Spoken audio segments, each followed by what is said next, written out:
In preaching, context is everything, so I'll confess that I was very tempted to prepare two sermons for this morning, one for silver and one for gold, all depending on the outcome of the game. One that spoke to the need for hope amid the despair of crushing defeat, and the other about the deep, deep satisfactions of pride and joy in the wake of a resounding victory. In the end, I wrote only one, so I'm very happy that Canada came through this morning.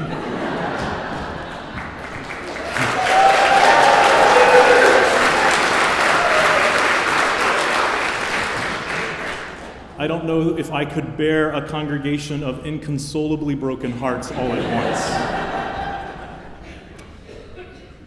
For a sermon centered on passion, one could do much worse than having the Olympics as a backdrop. Passion has been on abundant display everywhere we've turned in recent days, from the rinks and the slopes and the curling sheets of Sochi to the countless interviews and studio conversations on the CBC.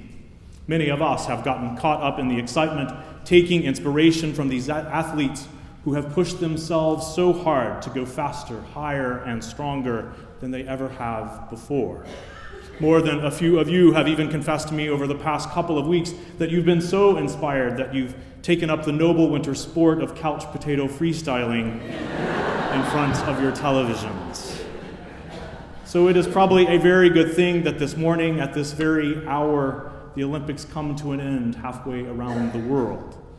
I'm not so sure how much more inspired inactivity we could possibly handle. Whether we love or loathe the games, these 2 weeks every other year, summer and winter, offer a raw and compelling glimpse into the workings of the human spirit. Though the Olympics are often surrounded by scandal and corruption, and their manipulative media coverage can inspire a jaded cynicism, it seems we are usually quite eager to look beyond all of that. Instead, so many of us choose again and again to look into this biannual ritual and see reflected in the triumphs and defeats of athletes from around the world, something perhaps of our own trials and tribulations, as well as our accomplishments and victories. If you're like me, from time to time during these games, you've found your own eyes welling up unexplainably. The other night on our own couch, Bob turned to me and we chuckled after confirming that we were both a bit weepy after we had watched the mother of Charles and Francois Hamblin describe her family's long journey to that Olympic speed skating rink. She spoke of the passion that's so clearly on display in her two sons whipping at lightning speed around the rink.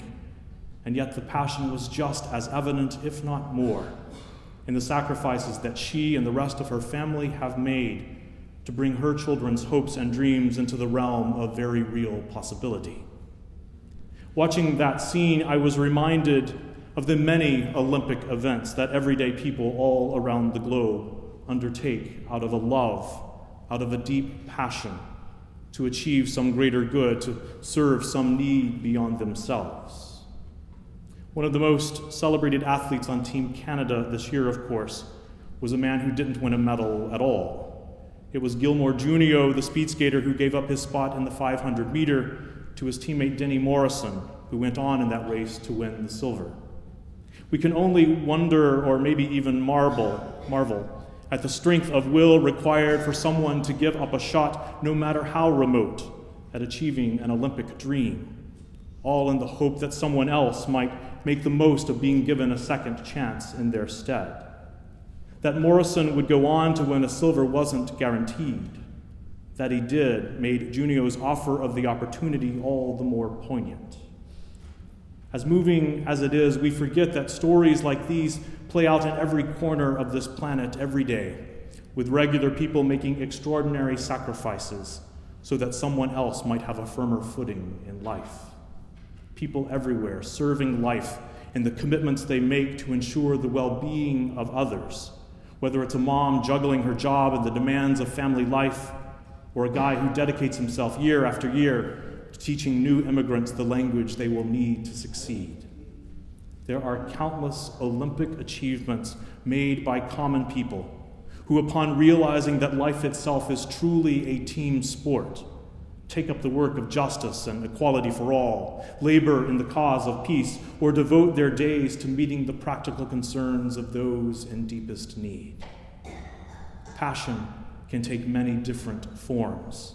So I think that's why we look at our television screens and feel a lump forming in our throats whenever we see athletes come through and accomplish what they set out to do, when they achieve in some spectacular way a long-held dream that has beckoned and propelled them ever onward. Do we not see in them some passion we feel stirring within ourselves? That said, I think too often we beat ourselves up for not reaching the same lofty heights of human achievement. We fail to notice the various sports, if you will, in which we could and should give ourselves more credit, those routine aspects of life that deserve recognition and praise. The poet Lynn Powell captures this notion in her poem, Acceptance Speech.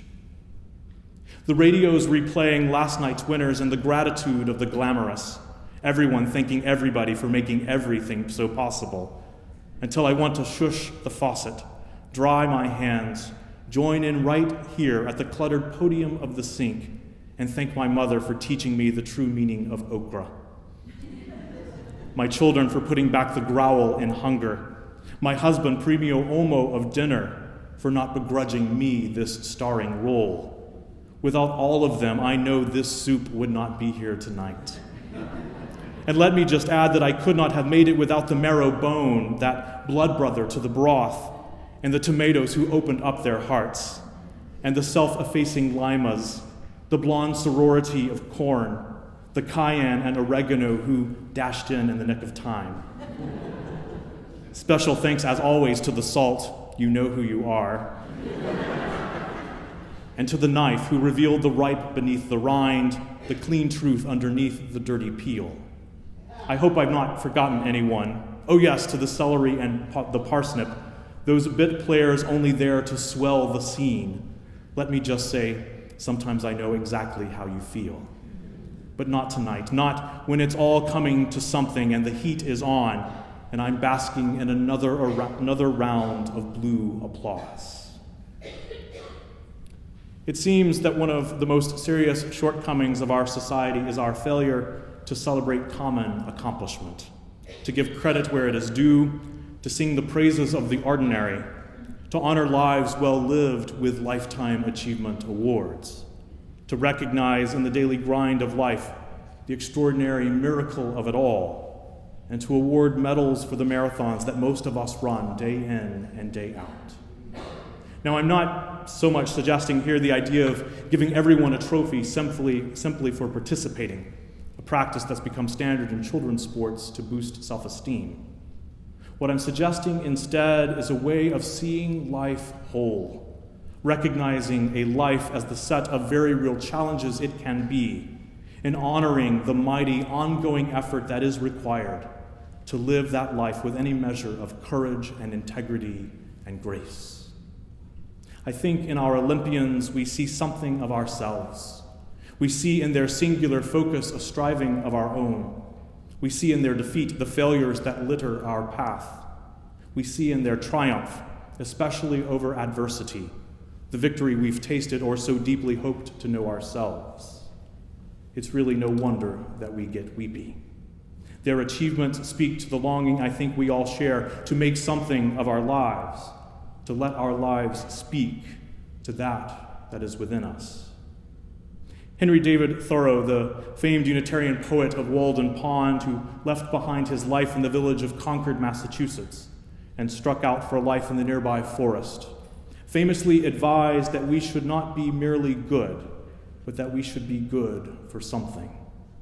Thoreau lived in a time when the Unitarian tradition in New England was articulating a foundational belief in essential, innate human goodness. This was in stark and intentional contrast to the Calvinist doctrine of total depravity, the idea that humans are born broken and enslaved to sin. Unitarianism argued that we were born not in original sin, but with innate goodness, what we speak of today as our inherent worth and dignity. With that high estimation of our value, Also came a recognition of our need for improvement, what was sometimes referred to as self-cultivation, an ongoing effort to strengthen our own character by living as closely as possible to our guiding values. I think sometimes to our detriment over the years, we Unitarians have focused on the call to improvement, maybe even perfection, without also recalling our bedrock belief in human goodness. Innate human goodness does not mean that we are perfect. It means that we do not have to be. It means that we can embrace from the outset an understanding that the act of being born into this world imbues our lives with dignity and worth, even when we don't fully live into it, even when we don't feel particularly dignified or worthy. I thought of this the other day after watching Patrick Chan's free skate in the men's finals. It was hard to watch. The pressure on him was immense. He wanted and needed and worked for years to be at his peak in that defining moment. It's difficult to remember now how beautifully he skated. It's easy to forget his power and finesse and grace and focus in instead on the flaws, the couple of times he stepped out of a jump. It was enough to cost him the gold medal. But what was so painful to watch was the endless cycle of interviews that seemed to rob him of his dignity and raise questions of his worth. When he apologized for disappointing Canada, something in my heart broke. Amid the chagrin he so clearly felt, it also seemed that he was feeling a diminished sense of self-worth. In that moment, I wanted to share with him the words of Mary Oliver's poem, Wild Geese. You do not have to be good.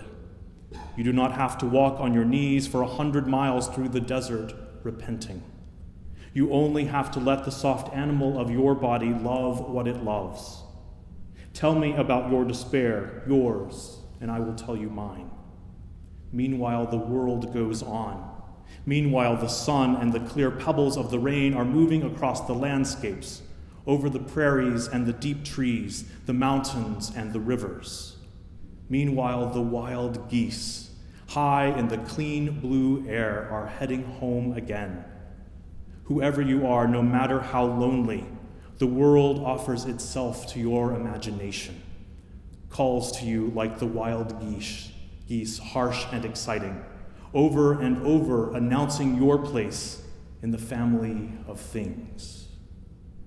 Over and over the world calls to you, announcing your place in the family of things. How hard it can be to trust that our place is firmly secured. How hard it is to trust in the grace of this world. How hard it can be to accept that we are good enough, to accept that we are enough. Now, that's not to say that striving after achievement is unadvised. If anything, it is beautiful and ennobling. It is to say instead that the measure of our worth is not to be found in our failure or our success. By the gift of our birth, we are already good for something. May we live into that truth.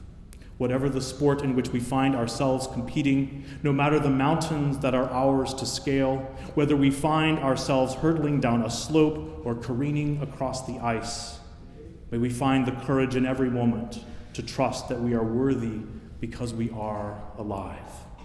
May we live then loving what we love and pouring our passion into pursuits that bring us joy and stir our souls. Amen.